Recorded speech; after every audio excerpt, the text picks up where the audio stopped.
The air in Mr. Henderson's conference room was thick with the scent of old leather and entitlement, a suffocating mixture that Clara had breathed for 40 years.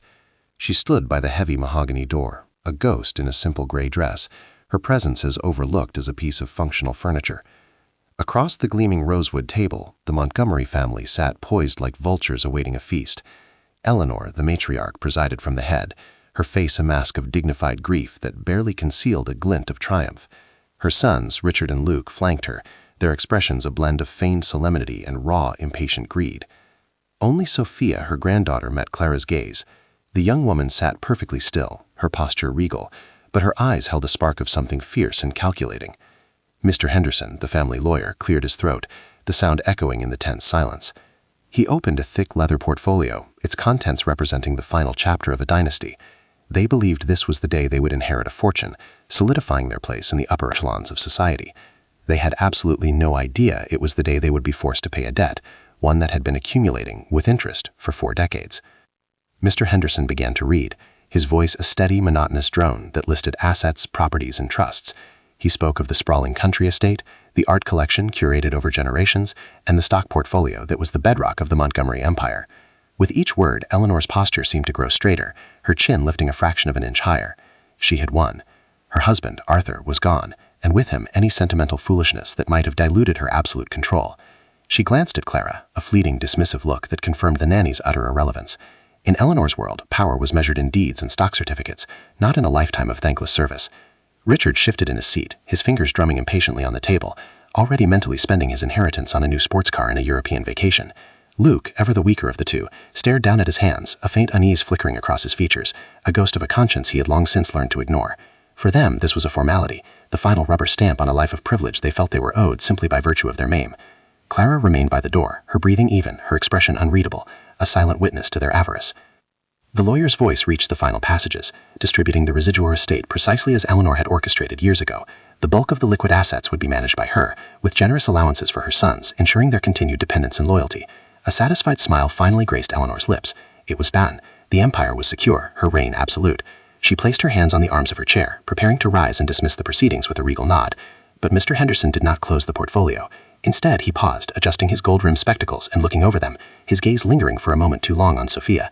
"That concludes the primary bequests as stipulated in Mr. Arthur Montgomery's last will and testament," he announced, his tone shifting from procedural to something more deliberate. "However," he added, letting the word hang in the suddenly still air, "there is one final document to be addressed, a binding declaration filed by Mr. Montgomery that affects the disposition of the estate's assets." The triumphant atmosphere evaporated, replaced by a wave of collective confusion. Richard's annoyance was palpable, while Eleanor's smile froze, her eyes narrowing into suspicious slits. And across the room, Clara finally lifted her head, her gaze locking with Sophia in a silent, powerful acknowledgement. The game had just begun. To understand the depth of that silent exchange, the sheer, earth-shattering power of what was about to unfold, we must return to the night the first shot was fired. It was 2 weeks earlier, during a formal dinner held after Arthur's funeral, a somber affair dripping with hypocrisy. The family had gathered in the grand dining hall, surrounded by the portraits of stern-faced ancestors who had built their fortune on the backs of others. Clara was serving, as she always did, moving silently between the kitchen and the long, polished table that physically and metaphorically separated her from the family she had raised. The conversation turned to the inheritance, and Richard, emboldened by wine and his own cruelty, made a sneering joke. "I hope Clara isn't expecting some kind of handout in the will," he laughed, looking directly at her. Before anyone else could react, Eleanor seized the moment. She turned her cold, diamond-adorned gaze upon the nanny, and in a voice loud enough for everyone to hear, declared, "Your share was a roof over your head and the food on your plate. You were a charity case, Clara, a distant, penniless relative, we Sophien. Expect nothing." The words, sharp as shards of glass, hung in the air, a public execution of one woman's worth. In that moment, Clara felt the weight of 40 years pressed down on her, 40 years of waking before the sun and sleeping long after the house fell silent. 40 years of soothing fevers, checking for monsters under the bed, celebrating birthdays and mourning losses, all while her own life remained in a state of suspended animation. She had been the keeper of their stories, the silent guardian of their home, the emotional bedrock upon which their comfortable lives were built. And for all of it, she was reduced to a charity case. The humiliation was a physical blow, stealing the air from her lungs. Yet she did not flinch. She did not cry. She simply stood there, her back straight, her hands clasped behind her to hide their trembling. Her dignity was the only thing she truly owned, and she would not let them take that. Inside, however, a quiet storm was raging. It was the pain of being seen but never valued, of being essential but treated as invisible.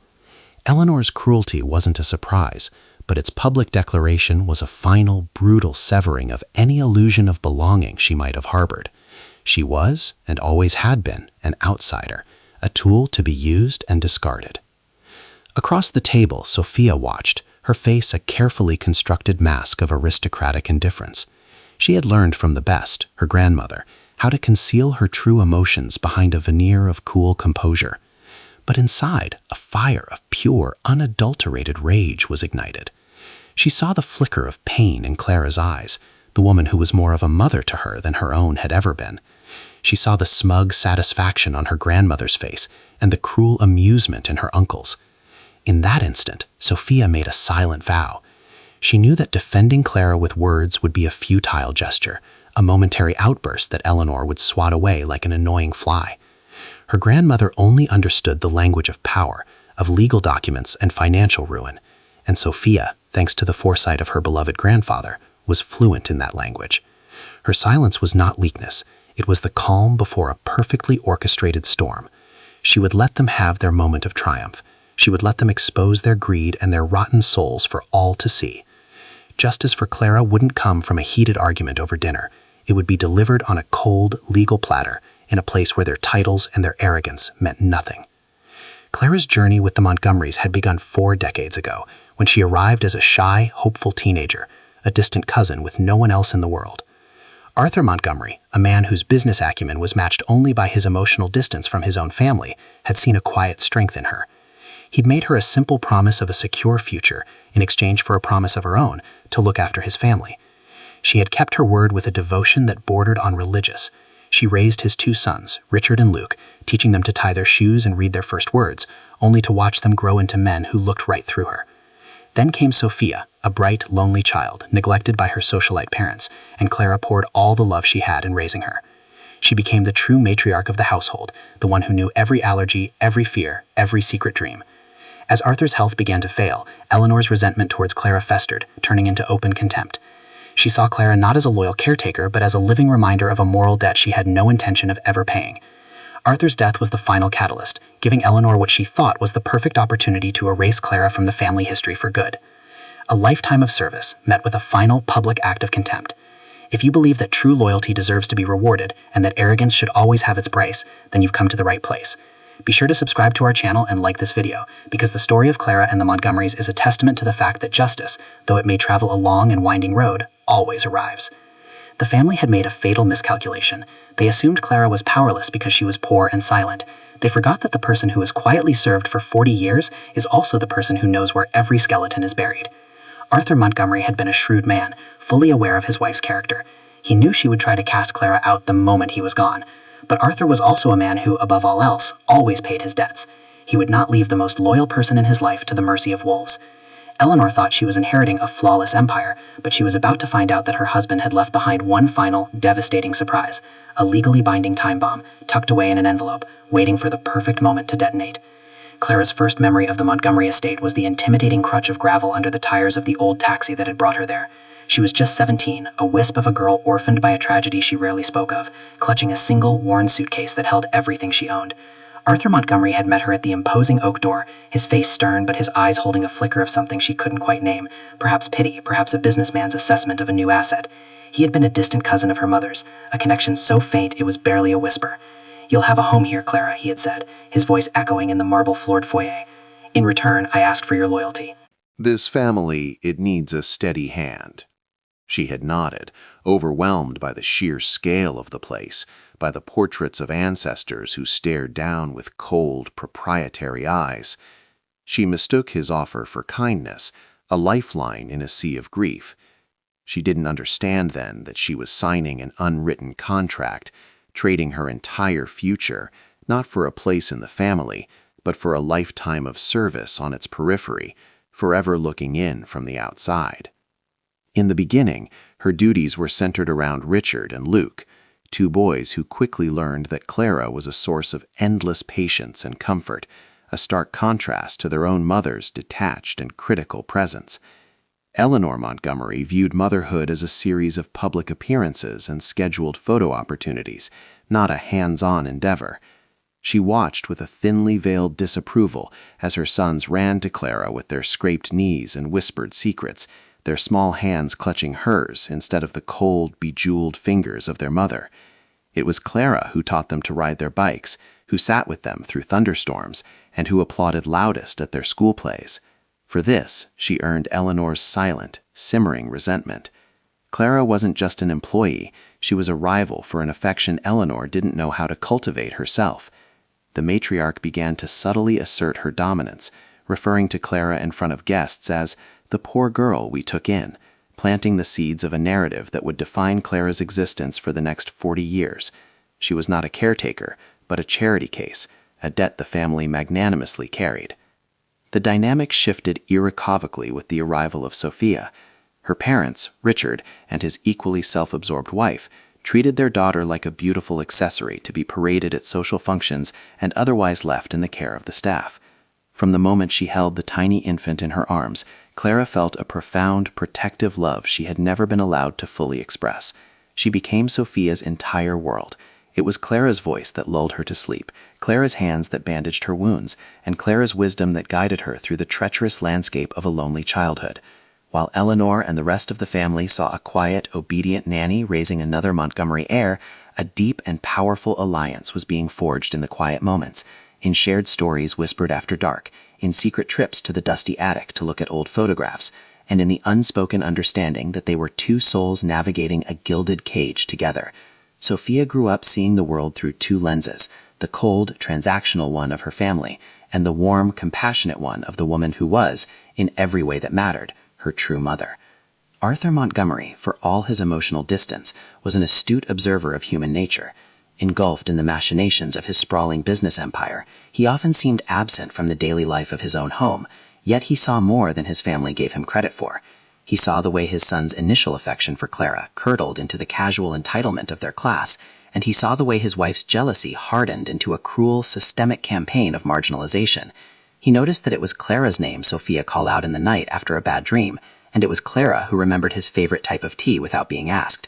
One evening, after witnessing Eleanor publicly berate Clara for a minor, imagined infraction, Arthur found the nanny in the quiet solitude of the library. He placed a hand gently on her shoulder, a rare gesture of physical contact. "Loyalty like yours is the rarest of assets, Clara," he said, his voice low and serious. "In business and in life, I have always made it a point to see that my debts are paid. Do not ever think your contributions here go unnoticed." It was a cryptic promise, a breadcrumb of hope that Clara would cling to for years, unaware it was the cornerstone of a plan already in motion. As the Montgomery fortune swelled, so did the family's sense of untouchable arrogance. The estate became a stage for lavish parties and power plays, a world where Clara was expected to be both omnipresent and invisible. Richard and Luke, now grown men with families of their own, had fully absorbed their mother's view of her. They would walk past her in the hallways without a flicker of recognition, leaving trails of muddy footprints for her to clean, dropping their coats on the floor as if she were a silent human coat rack. The small kindnesses of their childhood were a distant memory, replaced by the careless cruelty of men who had never been taught the value of a day's work or the meaning of gratitude. Clara became the silent keeper of their messes, both literal and metaphorical. She cleaned up spilled wine after their drunken arguments, discreetly handled calls from their jilted lovers, and maintained a pristine home that served as the flawless backdrop for their deeply flawed lives. Each act of disregard was a small cut, slowly bleeding her of the hope that she would one day be seen as more than just a function, more than just the help. With Arthur's health beginning its slow and inexorable decline, Eleanor's authority became absolute. She transformed from a passive-aggressive critic into an overt tyrant, wielding her power within the home like a scepter. Her attacks on Clara grew more frequent and more public, designed to strip away the last vestiges of her dignity. She would countermand Clara's instructions to the other staff, change menus Clara had planned for weeks, and reorganize rooms Clara had just tidied, all under the guise of maintaining standards. Her favorite tactic was to discuss Clara's financial dependence in front of her, making loud, pointed comments about the staggering cost of charity and how fortunate Clara was to have a roof over her head, as if she were a stray animal they had benevolently taken in from the rain. It was a calculated campaign to erase Clara's 40 years of labor and rewrite history, ensuring that when the time came, no one would question her decision to cast the old nanny out with nothing. Every word was a chisel, chipping away at Clara's place in the family, until she was left standing on a precipice of uncertainty and fear. The unwavering bedrock of Sophia's loyalty was forged in the fire of one particularly cold winter when she was 10 years old. A severe bout of pneumonia had settled in her small lungs, leaving her weak and feverish for weeks. Her parents were on a skiing trip in Aspen, their return delayed by a simply marvelous blizzard, while Eleanor kept her distance, citing a fear of catching the illness. For 14 days and nights, Clara did not leave Sophia's side. She slept in a chair by the bed, her hand always ready to cool the girl's forehead with a damp cloth or offer a spoonful of broth. She read stories until her voice was hoarse and held Sophia through rattling coughs and fever-induced nightmares. She was the sole, unwavering presence in the terrifying darkness of that sick room. When Sophia finally recovered, her first clear memory was of waking to the sight of Clara, her face etched with exhaustion, but her eyes filled with a love so pure and fierce it was almost tangible. In that moment, Sophia understood a fundamental truth. Family wasn't about the name you carried or the blood in your veins. It was about who showed up when the world went dark. Years later, when Sophia was home from college for a holiday break, she stumbled upon her grandfather in his study late one night. He was sitting at his large desk, the glow of a single lamp illuminating a stack of legal documents and the weary lines on his face. He beckoned her closer, his gaze unusually intense. He didn't speak of business or stocks, but of legacy and honor. "A man's true worth, Sophia," he began, his voice raspy, "is not in the empire he builds, but in the debts he honors, especially the ones that aren't written on a ledger." He slid a small, ornate brass key across the polished wood of the desk. "This is for you. It opens a box at the bank. There will come a day when you'll need to understand what's inside. A day when you will have to be the voice for someone who has been silent for too long." He made her promise to keep it safe and to speak of it to no one, especially not her grandmother. Sophia, though confused, recognized the gravity of the moment. She accepted the key, feeling its cold weight in her palm. Unknowingly accepting the role of executor for a justice her grandfather was meticulously planning from beyond the grave. The final years of Arthur's life were a slow, painful fade, a period during which Eleanor tightened her grip on every aspect of their existence. She used his illness as a shield and a sword, isolating him from the world under the pretext of protecting his health. Her primary target, as always, was Clara. She systematically cut off the nanny's access to the man she had served for a lifetime, intercepting messages, canceling her visits to his bedside, and positioning herself as the sole guardian of his well-being. Clara, who had managed his household, raised her children, and loved his granddaughter, was suddenly treated like a stranger, a potential contaminant.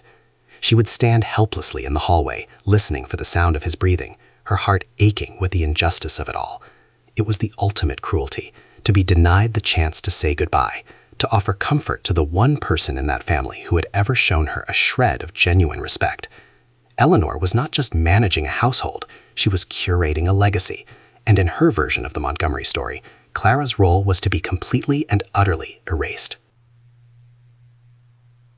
The final, definitive act of contempt occurred just a month before Arthur passed away. Eleanor, during one of her self-appointed inspections of the household accounts, feigned the discovery of a small, recurring expense for high-quality art supplies. She knew perfectly well they were for Sophia, a talented painter whose passion Clara had always nurtured. But it was the perfect weapon. She summoned Clara to the formal drawing room, the ledger open on the table like an indictment.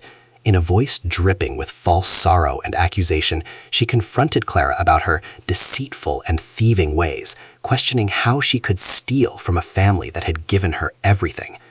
Arthur was too frail to intervene, and Sophia was away at university, unable to defend her. Clara stood there, absorbing the vile accusations, her spirit feeling a kind of tired, profound brokenness. This was the moment Eleanor convinced herself, beyond any doubt, that Clara was a weak, pathetic creature with no allies and no power. It was a fatal miscalculation, the final piece of arrogance that would set the stage for her own spectacular and very public downfall. The days following Arthur's funeral descended into a quiet, cold war, with Eleanor as the undisputed victor and Clara as the occupied territory. The matriarch, emboldened by her public declaration of Clara's worthlessness, began a systematic campaign to erase any evidence of the nanny's significance. It started subtly, with the removal of photographs from the silver frames that lined the grand hallway. Pictures of Clara holding a baby Richard or helping a young Sophia ride her first pony vanished overnight, replaced by sterile landscapes or solo portraits of Montgomery heirs. Clara noticed their absence immediately, each empty space on the wall a fresh wound, a tiny silent scream into the void. Eleanor never acknowledged the change, but her satisfied smirk when she passed Clara in the hall was communication enough. She wasn't just removing Clara from the future of the estate, she was methodically editing her out of its past, rewriting history to fit the narrative that Clara had always been and would always be, a nobody, a footnote in their gilded story. The campaign of erasure soon moved from the private hallways to the public stage. Eleanor hosted a lavish garden party for a local charity, an event designed to cement her new position as the sole benevolent ruler of the Montgomery dynasty. Clara was instructed to assist the hired staff, a demotion that was both practical and symbolic. As she moved through the crowd of elegantly dressed guests with a tray of champagne flutes, a woman dripping in diamonds stopped her. "Oh, you must be with the caterers," the woman said, her tone dripping with condescension. "Could you fetch my wrap? It's a sable." Before Clara could respond, Eleanor glided over, placing a proprietary hand on the woman's arm. "Clara is a dear," she said, her voice a silken weapon. "She helps out wherever she's needed." Then, turning to Clara, her eyes as cold as the ice in her glass, she added, "Do be a darling and fetch Mrs. Vanderbilt's wrap. You know where the cloakroom is." The public humiliation was complete, a flawless performance that reinforced Clara's status as nothing more than a uniformed servant, indistinguishable from the temporary help. Her knowledge, once the invisible engine that kept the household running, was now treated as an irrelevant relic.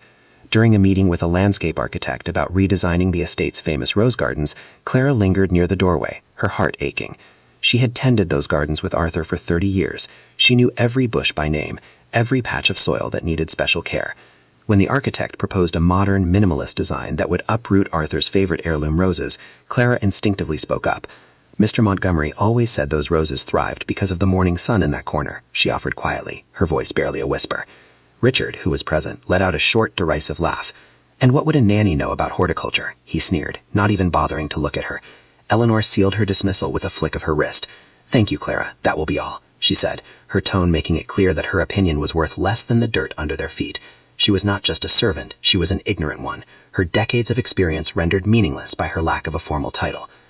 Eleanor's cruelty was most potent when she targeted the one pure, unbreakable bond Clara had left, her relationship with Sophia.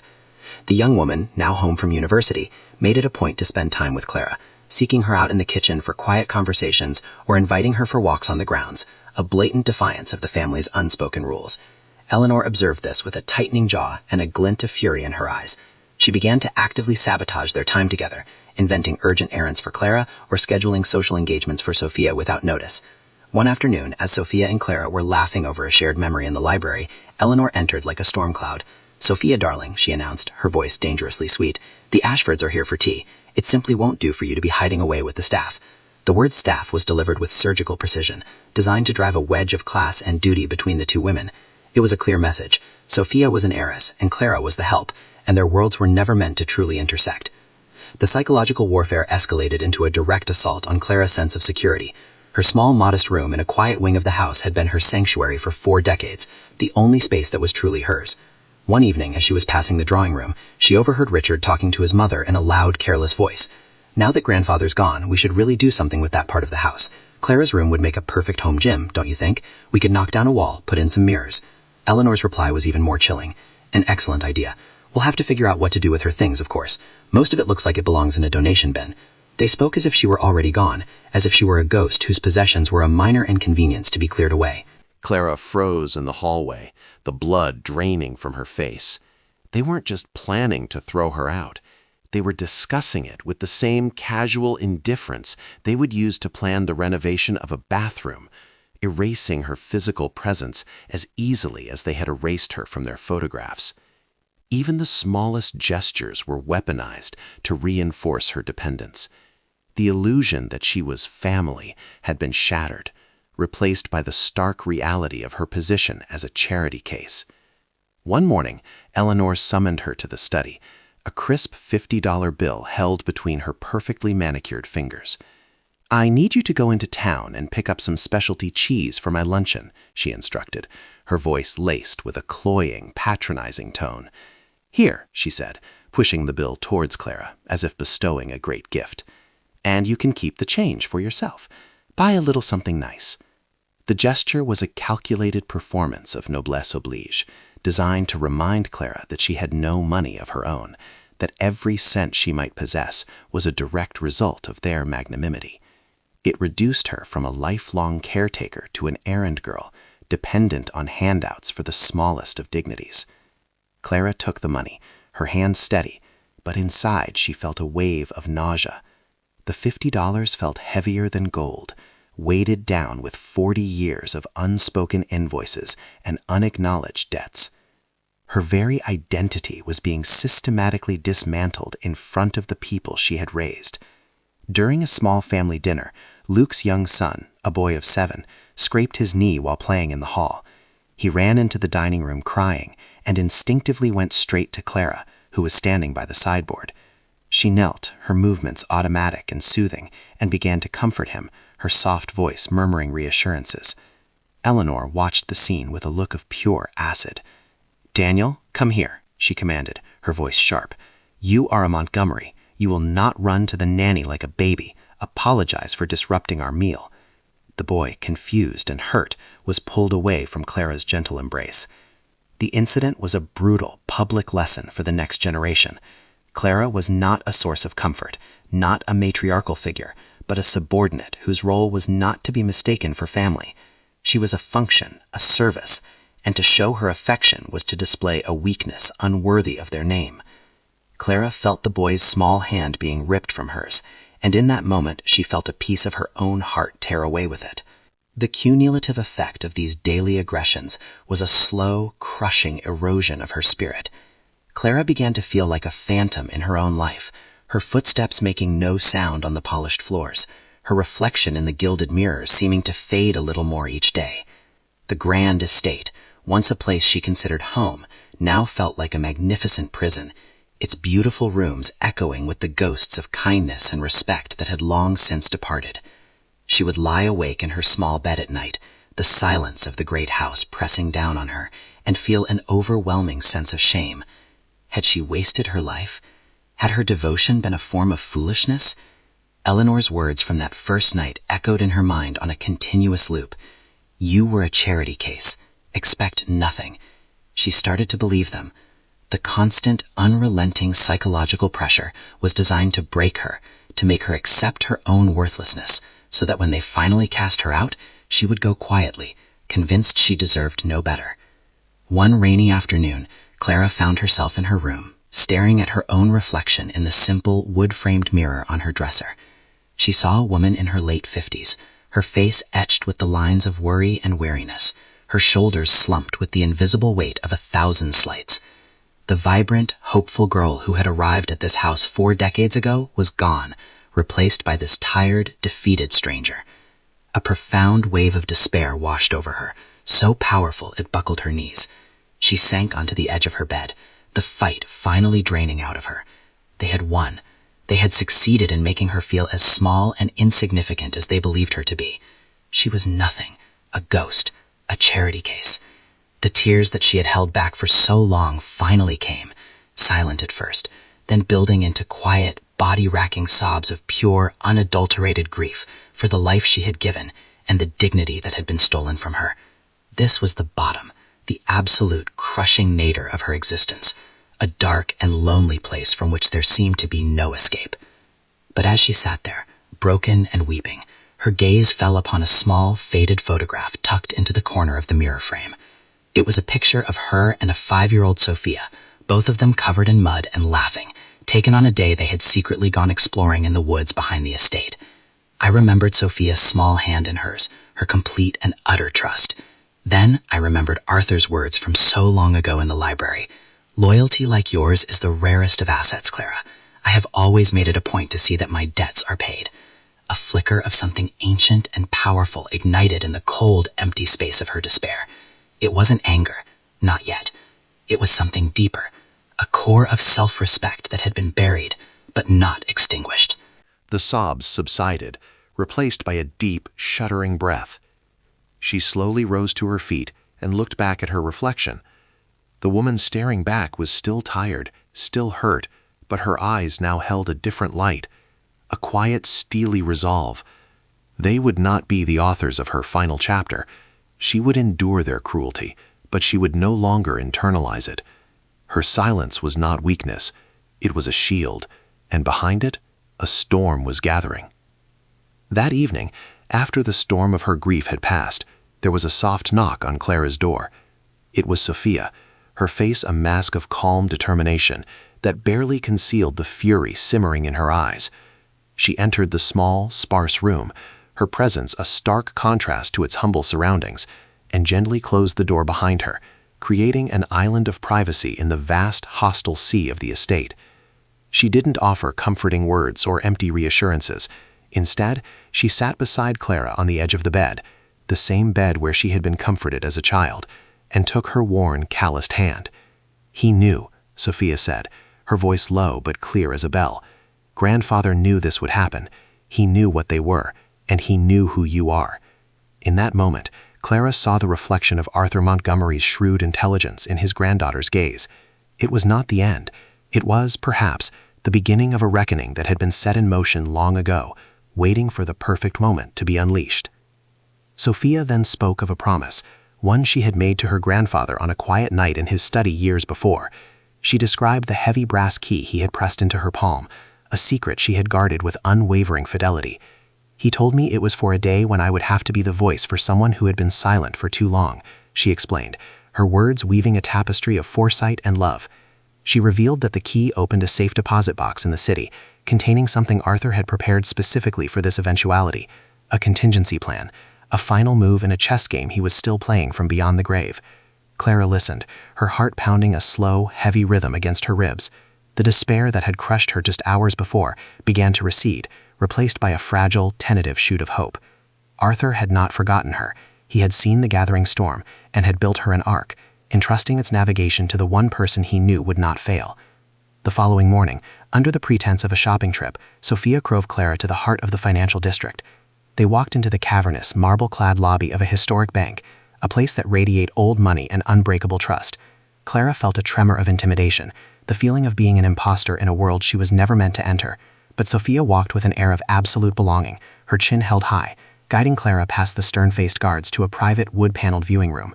A few moments later, a bank officer brought in a heavy, dark green metal box and left them in complete privacy.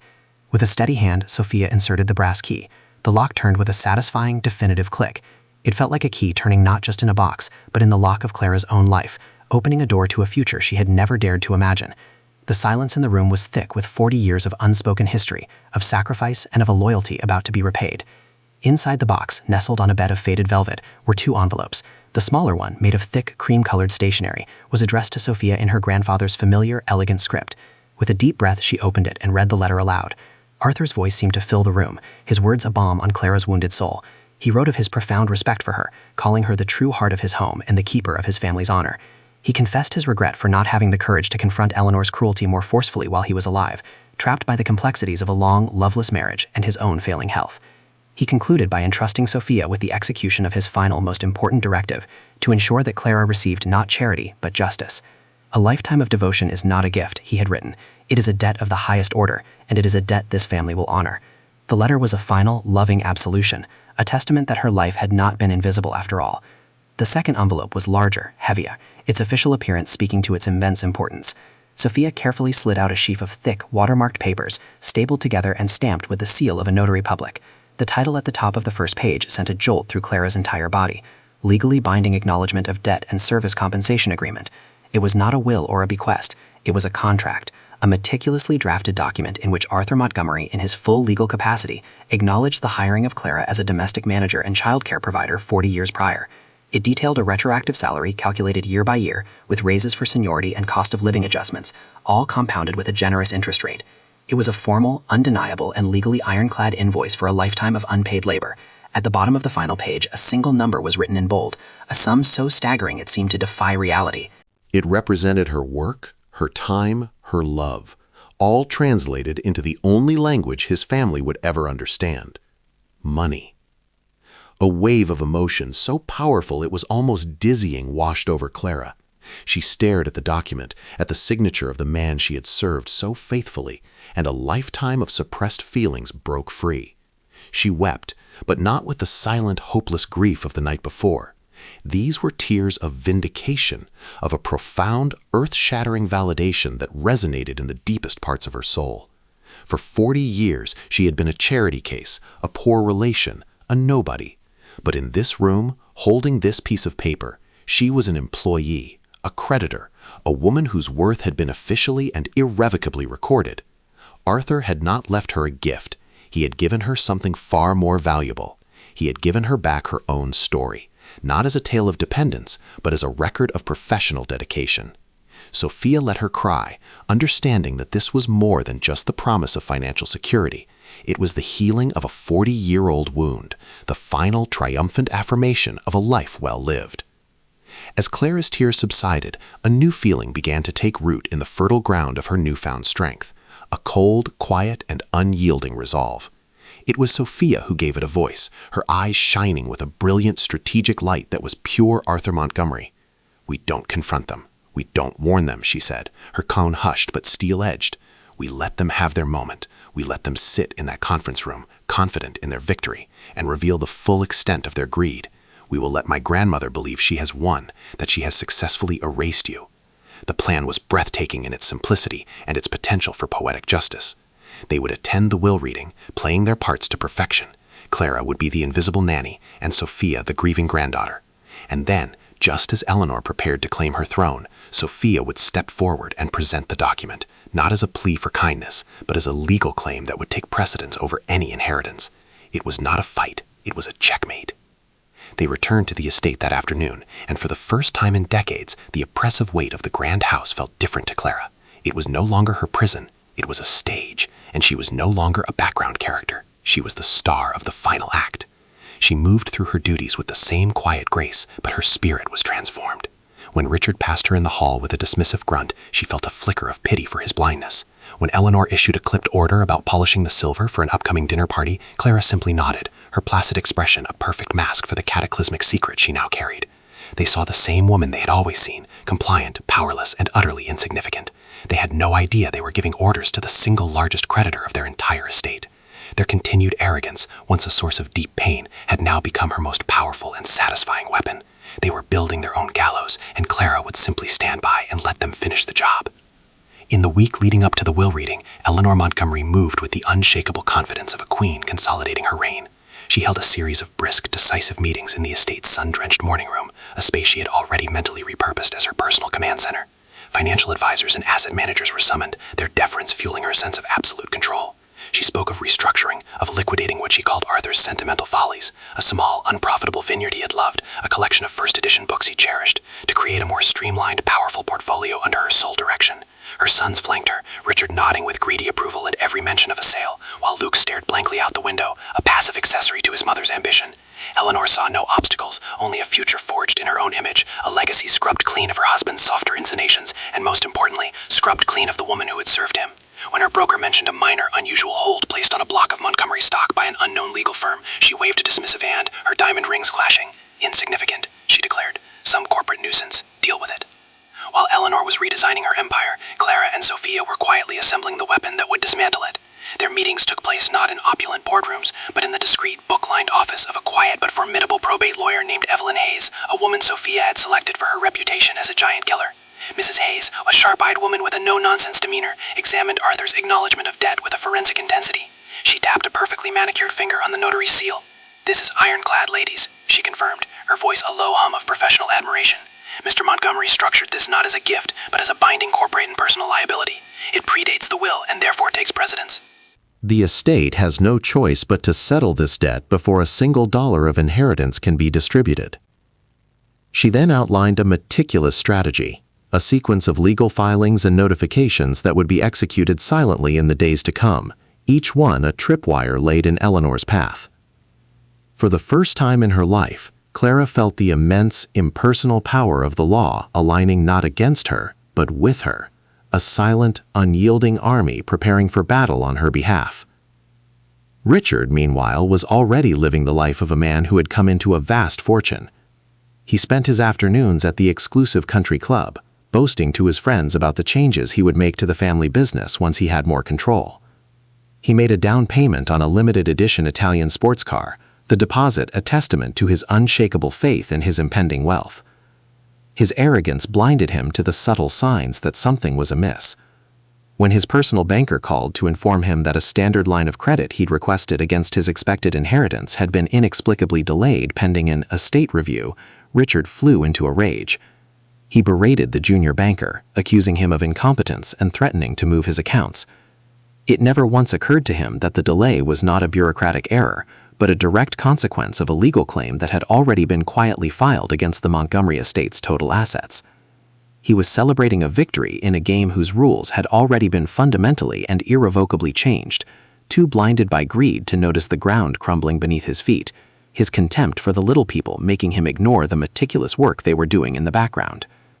The next few days were a blur of quiet, purposeful activity for Sophia and Clara.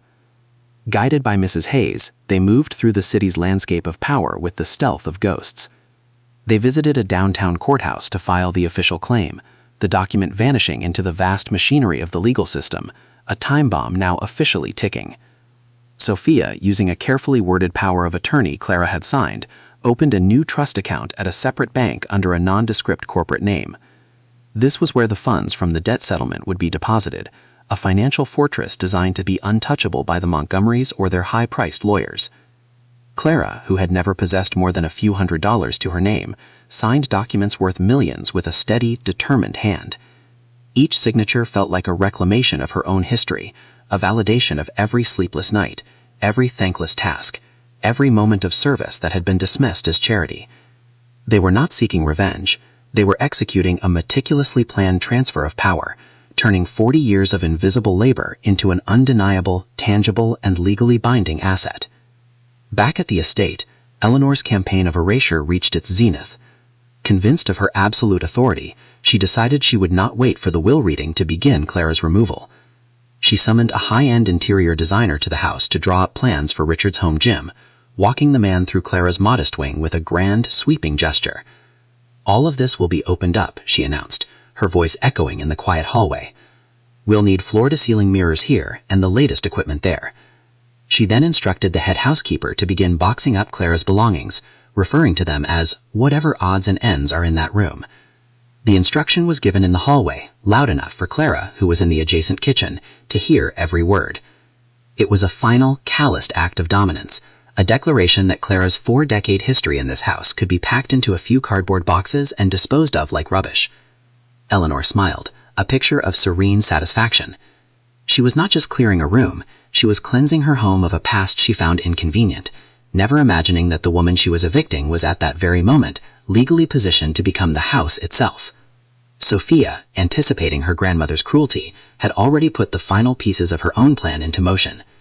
She made a discreet call to a man named Mr. Peterson, a senior member of the Montgomery Industries Board of Directors, and one of the few executives her grandfather had truly trusted. She didn't reveal the full scope of her strategy, but she told him that a significant financial discrepancy related to her grandfather's personal estate would soon come to light. "My grandfather always spoke of your integrity, Mr. Peterson," Sophia said, her voice calm and respectful. "I may need someone on the inside to ensure that certain documents are not conveniently misplaced when the time comes." The old executive, who harbored a deep loyalty to Arthur and a quiet disdain for Eleanor's management style, understood the coded message immediately. "Your grandfather was a great man, Sophia," he replied, his tone serious. "You can count on my full support." With that call, Sophia had secured a powerful ally within the corporate structure, ensuring that when the fallout came, Eleanor would have nowhere to hide, no corporate trickery to shield her from the consequences of her actions. The day before the reading, Mr. Henderson, the family lawyer, received a certified letter from Mrs. Hayes' office. It was a formal, legally required notice informing him that an independent party held a substantial, secured claim against the estate of Arthur Montgomery, and that their legal representative would be present to ensure this claim was addressed before the execution of the will. Bound by professional duty, Mr. Henderson immediately called Eleanor. He read the notice to her over the phone, his voice laced with a lawyerly caution. Eleanor's reaction was exactly what Sophia had predicted. She let out a short, dismissive laugh. "Oh, for heaven's sake, Robert," she sighed, dripping with condescension. "It's always something, some long-lost relative or a disgruntled former employee looking for a payday. It's pathetic. Pay them a few thousand to go away and don't waste my time with it." She hung up before he could explain the gravity of the legal language. It was the final warning, the last flare sent up into the night, and Eleanor, blinded by a lifetime of privilege, saw it as nothing more than a firefly to be swatted away.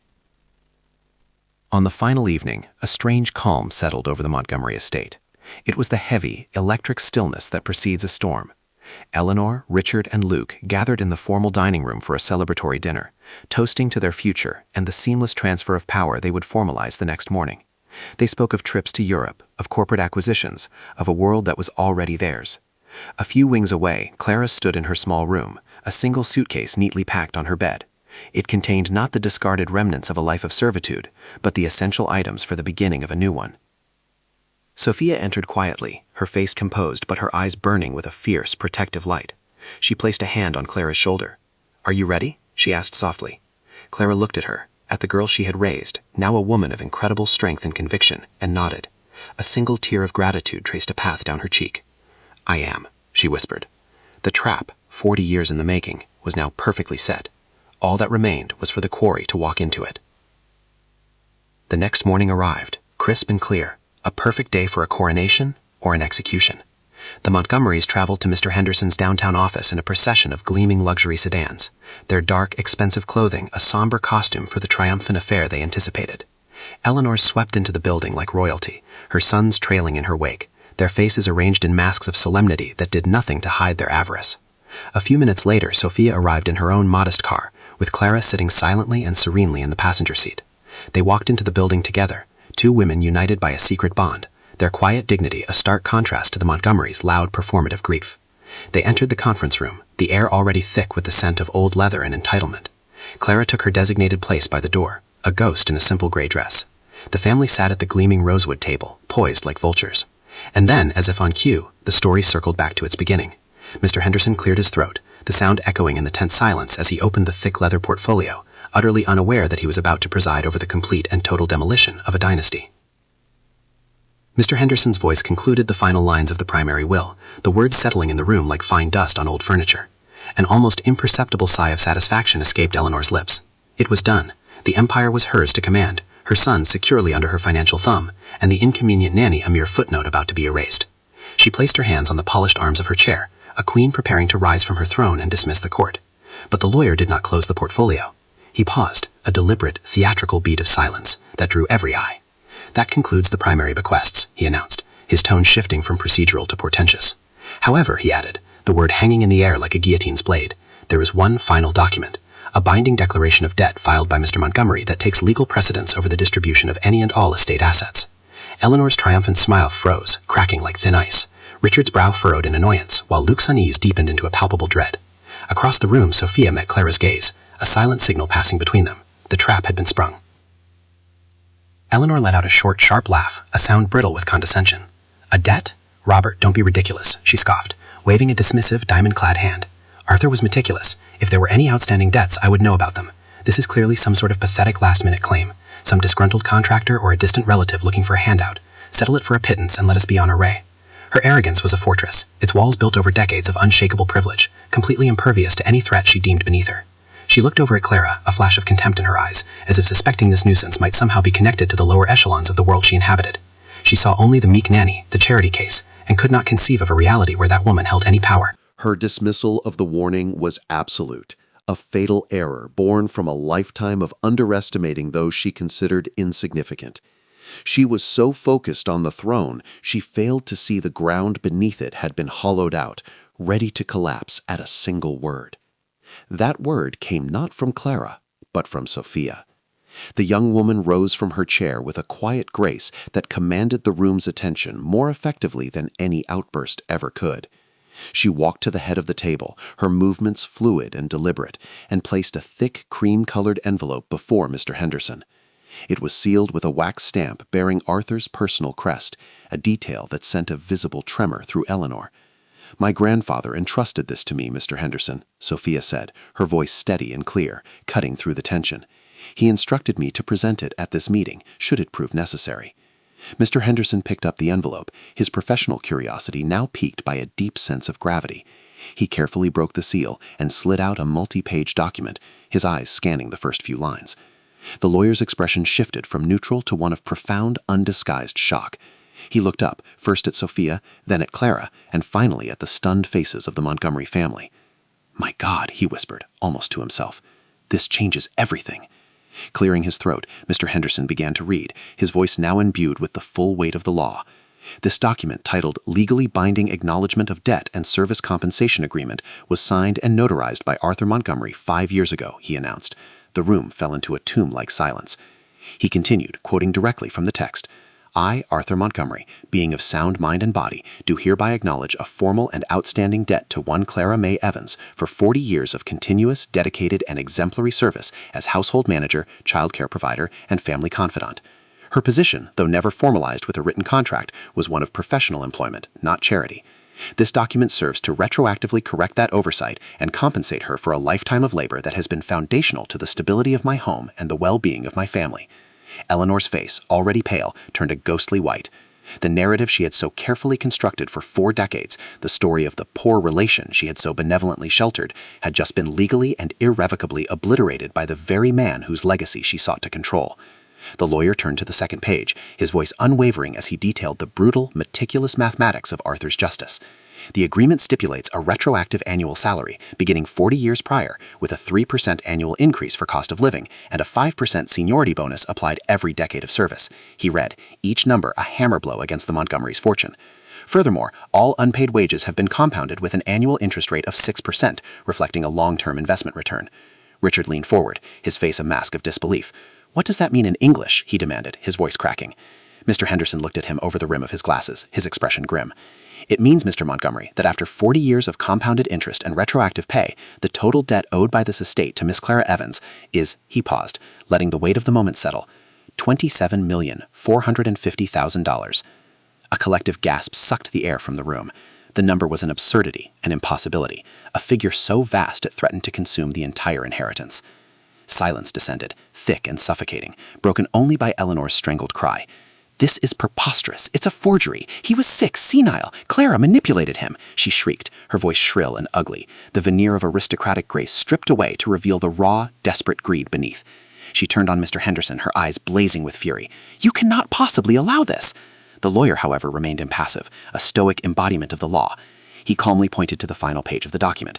"On the contrary, Eleanor," he said, using her first name for the first time, a subtle shift in the power dynamic.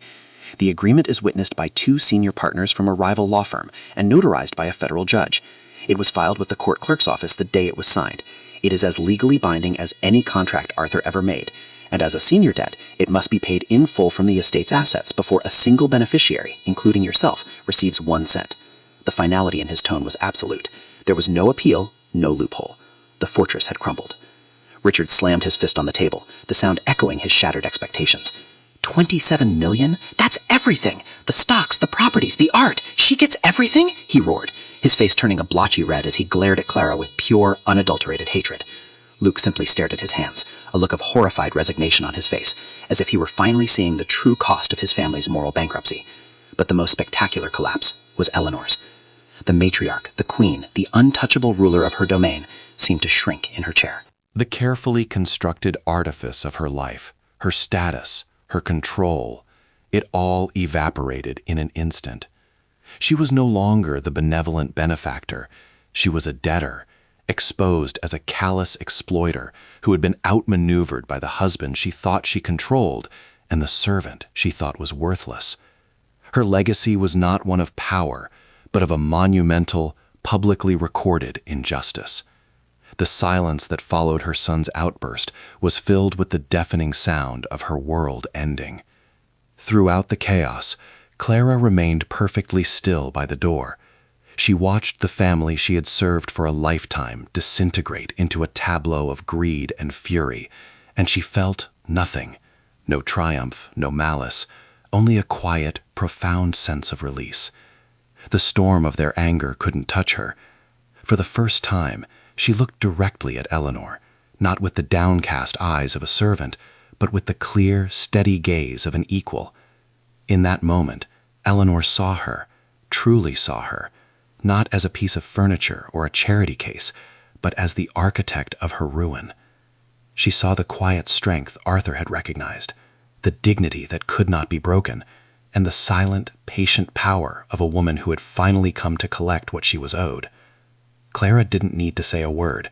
Her very presence, calm and composed in the wreckage of their expectations, was the ultimate statement. The money was merely a tool. The true payment was this moment of recognition, this final, undeniable validation of her worth.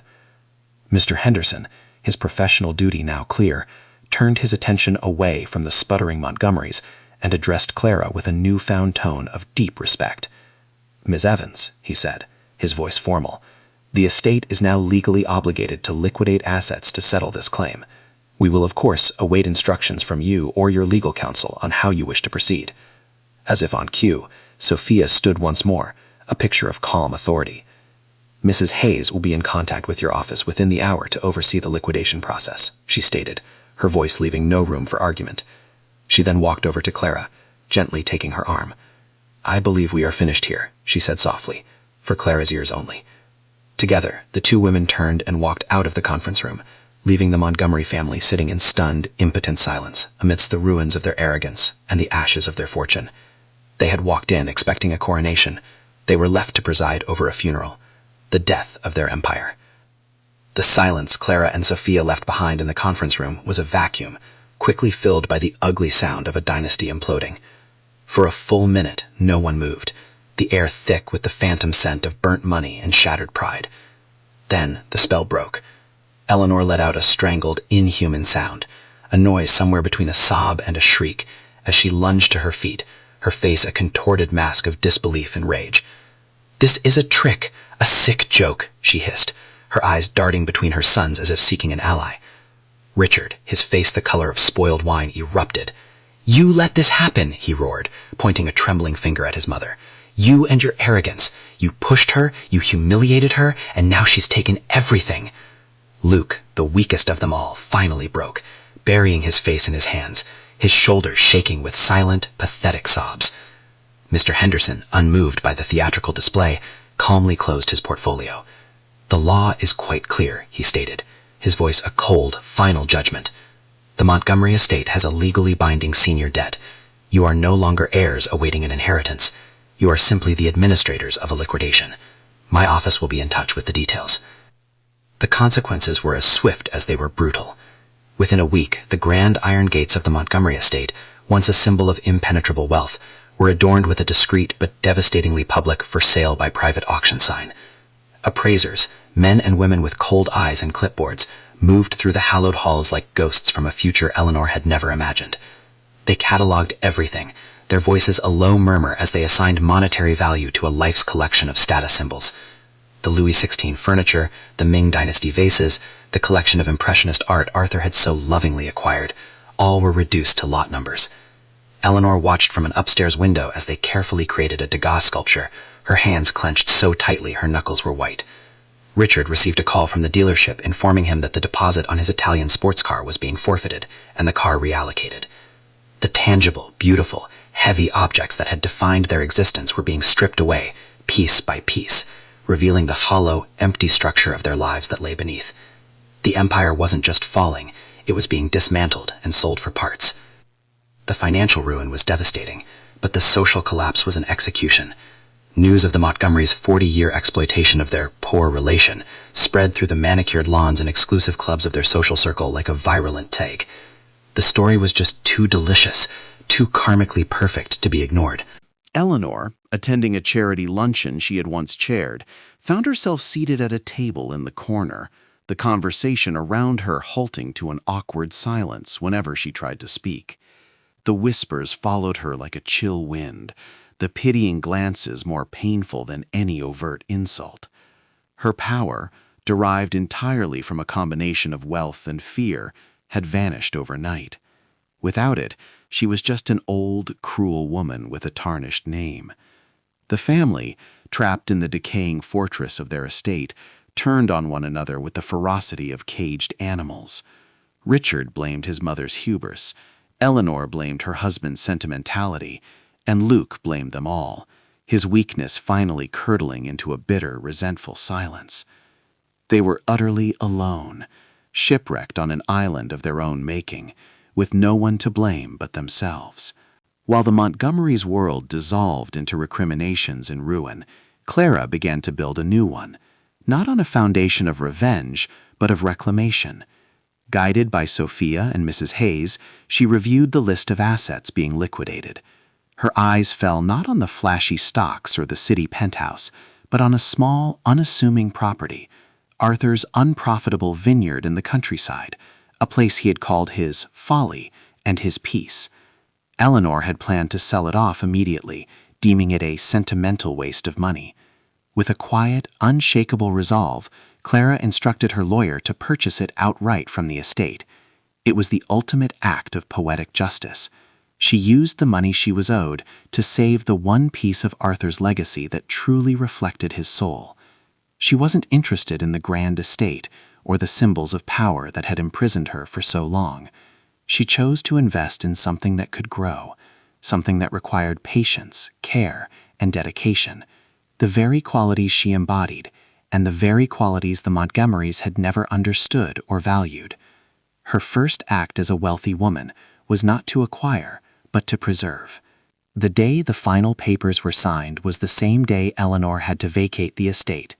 As the moving trucks rumbled down the long gravel driveway, carrying away the diminished remnants of her life in a series of anonymous brown boxes, a simple sedan drove up. Clara sat in the passenger seat, Sophia at the wheel. They didn't stop to gloat or to witness the final humiliation. They were there to collect the keys to the vineyard's old farmhouse from the estate manager. But as they waited, Eleanor emerged from the grand oak doors for the last time. Her posture was stooped, her face a ruin of her former aristocratic beauty. For a fleeting moment, their eyes met across the manicured lawn. In that silent, loaded gaze, the world righted itself. There was no triumph in Clara's eyes, only a profound, quiet peace. Eleanor saw not a servant, but the woman who held the true inheritance, a legacy of loyalty, love, and now liberation. She, the great matriarch, was the one being cast out with nothing but boxes, a perfect, bitter echo of the fate she had so cruelly planned for the woman who now held all the power. Clara's new life unfolded under the warm sun of the vineyard.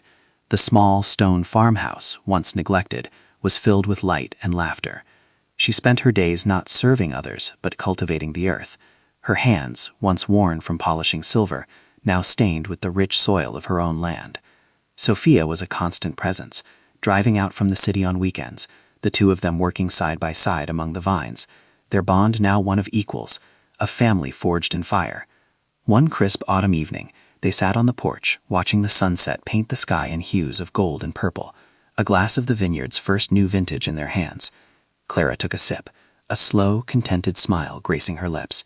She had spent a lifetime tending to a family tree whose roots were rotten. Now, surrounded by rows of thriving grapevines, she was finally cultivating a garden of her own. She had learned that true wealth was not measured in stock portfolios or square footage, but in the quiet, unshakable dignity of a life finally lived on one's own terms. Justice had not just been served, it had been planted, and it was beautiful.